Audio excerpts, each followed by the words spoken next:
A vida de um capitão pirata não é para os fracos. Você arrisca doenças, detenção, motim e até a morte, tudo por riquezas e glória. E isso é só com um único navio e uma pequena tripulação. Imagine o perigo de controlar quase 2.000 navios e 80.000 marinheiros. Apenas um pirata conseguiu tal feito. Mas, apesar de sua reputação como o pirata mais bem-sucedido da história, você talvez nunca tenha ouvido falar dela. Então, hoje vamos zarpar para o mar da China Meridional para contar a você a história da rainha dos piratas que comandou 80.000 fora da lei. Em 1775, em algum lugar no condado de Xinhui, Guangdong, China, nasceu uma menina. Embora tenha nascido como Shi Yong, esse foi só o primeiro de muitos apelidos que ela teria na vida. Muito pouco se sabe sobre os primeiros anos de Shi, mas alguns especulam que ela poderia ter sido uma Tonka, um grupo étnico que permanece não reconhecido pela China até hoje. Os Tonka, ou o povo dos barcos, tradicionalmente viviam em pequenos navios à vela chamados juncos, na região onde Shi nasceu. Ao atingir a maioridade, ela pode ter trabalhado em casas de jogos e bordéis flutuantes dos Tonka, seja como trabalhadora do sexo ou dona do local. Enquanto estava a bordo desses barcos depravados, ela aprendeu o quão poderosos os segredos podem ser e os usou de forma astuta contra seus clientes mais influentes para fortalecer sua própria posição, saindo da pobreza para uma vida mais confortável. Ela pode ter usado essas habilidades diplomáticas sem escrúpulos para conseguir um marido para si. Em 1801, aos 26 anos, ela se casou com um pirata chamado Xiong Yi e se tornou Xiong Yi Sao, ou seja, a esposa de Xiong Yi. 10 anos mais velho que ela, Xiong Yi já havia conquistado fama em Guangdong. Ele vinha de uma longa linhagem de piratas que remontava à dinastia Ming e serviu como corsário para a dinastia Taisong do Vietnã na frota de seu primo Zheng Shi. Mas, segundo a lenda, esse infame bucaneiro ficou encantado com a astúcia comercial de sua nova esposa e não resistiu aos seus encantos. Como parte do acordo de casamento, a recém-nomeada Xiong Yi Sao exigiu uma participação igualitária na frota de navios do marido, apesar de capitãs piratas serem praticamente desconhecidas na época. E ela se envolveu na operação pirata dele quase imediatamente. Um ano após o casamento, o primo de Zheng Yi foi feito refém pelo regime Nguyen e posteriormente executado como parte de uma tentativa de derrubar a dinastia Taisong. Essa tentativa deu certo, e o primeiro imperador Nguyen An inaugurou a dinastia Nguyen em 20 de julho de 1802. A frota de Zheng Shi servia a dinastia Nguyen, mas estava sem comandante. O dever passou para Zheng Yi, aumentando muito sua influência, assim como a de Zheng Yi Sao. Mas havia sangue na água, e com sangue vêm os tubarões. Após a queda de Zheng Shi, outros capitães aproveitaram para disputar o poder, iniciando conflitos internos entre facções piratas. Foi graças ao talento político de Zheng Yi Sao e à força de seu marido que essas facções em guerra finalmente se uniram. Para evitar mais violência e se enriquecerem, os piratas formariam juntos uma confederação. Cada facção dentro da confederação seria distinguida pela cor de sua bandeira: preta, azul, roxa, branca, amarela, e a maior facção navegaria sob a bandeira vermelha de Zheng Yi, como a Frota da Bandeira Vermelha. O acordo foi formalmente assinado em 1805 e por alguns anos houve paz. Enquanto ajudava a comandar a frota recém-expandida, Zheng Yi Sao teve 2 filhos, e ela e seu marido também sequestraram uma criança Tonka, chamada Zheng Po Tsai, ou Zheng Po, o garoto, em inglês. Os 3 meninos foram criados como parte da tripulação pirata, mas Zheng Po mostrou ser particularmente habilidoso nas artes da pirataria. Ele seria formalmente adotado pelos sequestradores, nomeado herdeiro e teria um relacionamento sexual com Zheng Yi. Embora esse último acontecimento provavelmente pareça estranho, homens e seus filhos adotivos se tornarem amantes não era algo tão incomum para a época. Na verdade, isso era bem mais comum do que uma mulher liderar uma frota pirata. E embora essa mulher ainda tivesse apenas metade da participação nos negócios do marido, isso logo mudaria. Em 16 de novembro de 1807, Zheng Yi faleceu com apenas 42 anos de idade. As fontes divergem quanto às circunstâncias exatas de sua morte, mas as duas teorias mais aceitas são que ele caiu no mar durante um tsunami e se afogou, ou foi assassinado por um rival em algum lugar do Vietnã. De qualquer forma, a morte de Zheng Yi provocou mais um vácuo de poder em seu rastro.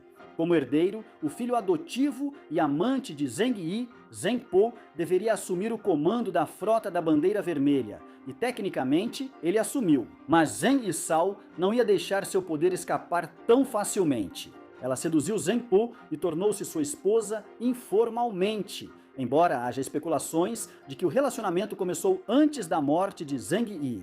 Zheng Po estava, segundo relatos, tão apaixonado por Zheng Yisao quanto seu pai adotivo havia sido.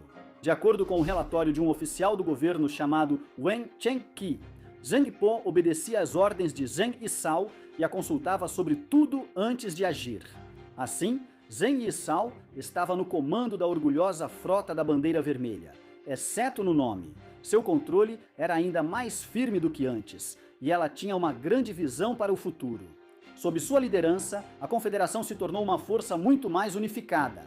Isso se deve, em parte, ao apoio da família pirata do falecido marido e à relação próxima com Guo Pudai, que liderava a segunda maior frota da Confederação sob a Bandeira Preta. Com tanta influência política, Xiong Yisao conseguiu exercer todo o poder das 6 bandeiras da Confederação, e seus esforços combinados trouxeram inúmeras vitórias.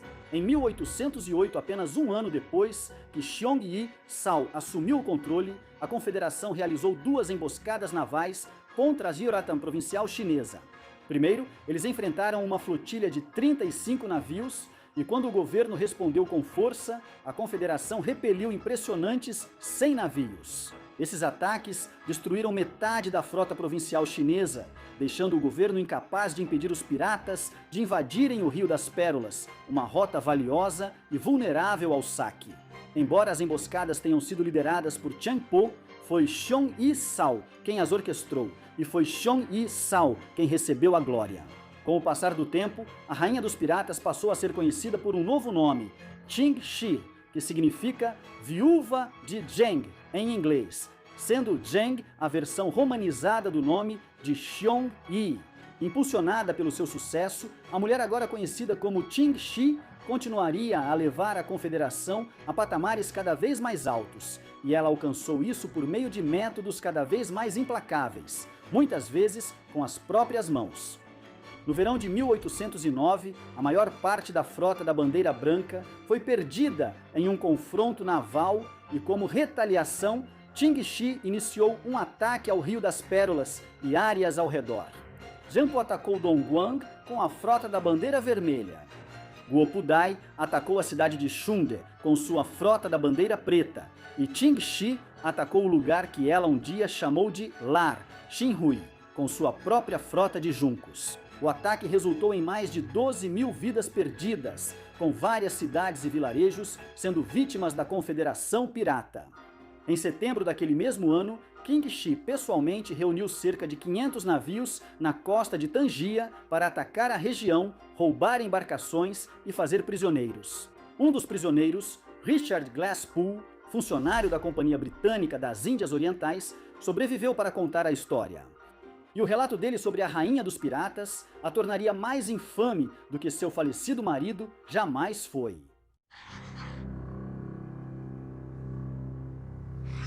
Glasspool foi mantido pela Confederação dos Piratas até dezembro de 1809 e, em seus meses a bordo, ele passou a entender o quão completa e abrangente era o domínio de Qing Shi. Segundo o relato de Glasspool, Qing Shi comandava 80.000 piratas, 1.000 grandes navios e 800 juncos menores e barcos a remo.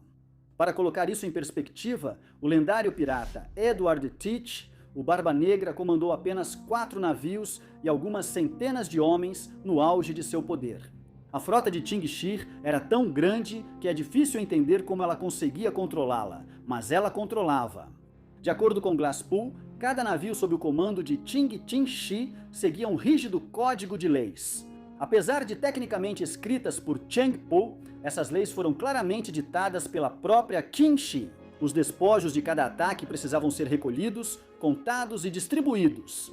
O navio responsável pelo ataque receberia 20% e o restante seria investido em um fundo comum para toda a frota. Qualquer um que fosse pego roubando do fundo ou retendo mais do que sua parte seria chicoteado ou até mesmo decapitado. Desobedecer ordens ou dar ordens sem ter autoridade a oficiais superiores também era motivo para decapitação. E embora você não fosse decapitado se desertasse, seria capturado e teria as orelhas cortadas. Punições violentas eram comuns na pirataria, mas o mais curioso é que Qing Shi impunha regras ainda mais rigorosas para mulheres. Fraternizar com prisioneiras era estritamente proibido. Se um pirata abusasse sexualmente de uma das reféns, ele perderia a cabeça. Se a interação fosse consensual, ambas as partes seriam condenadas à morte.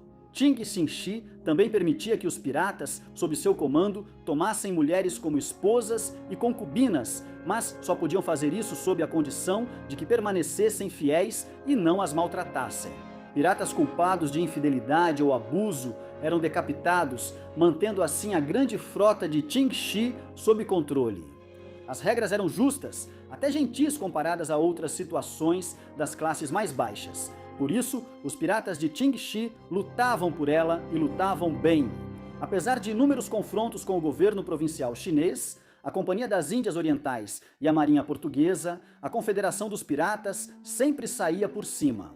63 embarcações do governo chinês foram destruídas pela frota e depois, navios de outros países deixaram de enfrentá-los.